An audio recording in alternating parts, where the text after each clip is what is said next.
Hello, this is Trey, the Catholic Dad, greeting you on a lovely, bright, brisk Saturday morning. And I was thinking about Mary. My last video was about her as well. And if you're not Catholic, you probably don't think about Mary very much, but we as Catholics do. We venerate her, we appreciate her, we thank her. We're in awe of her, actually, in many ways. The most perfect human that God created, because God himself in the form of Jesus is both God and man. So Mary is, only human. But anyway, one of the passages that comes up during this time of year is of course, the Annunciation, when Mary is approached by the angel Gabriel and told about her, basically asked about, if she's willing to go along with God's plan to become the mother of the Son of God. And she agrees to that. And then Joseph, and then the Gospels say how she's betrothed to Joseph. And then Joseph finds out she's pregnant, and the Gospels say that because he was a righteous man, he wanted to quietly divorce her.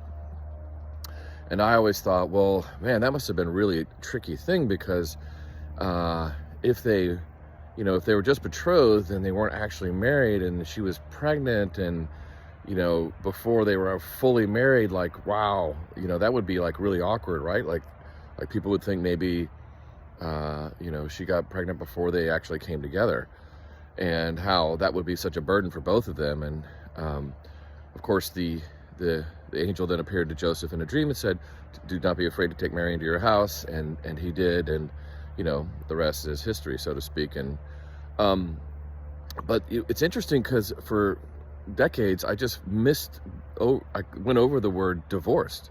He was going to quietly divorce her. Now, if they weren't fully married, why would he need to, quote unquote, divorce her? The fact is that in ancient Jewish customs, once you were betrothed, you were married.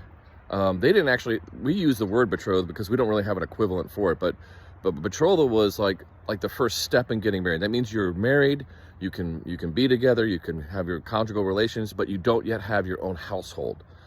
And sometimes it took a year or more to create that household so that the couple could move in there. And then that was the second stage. That's why when the gospel says to take her into his house, that's what that means. So actually, nobody would have questioned the timing of her pregnancy, because they would have just assumed that Joseph was the father, because they were betrothed, even though they weren't living in the same household.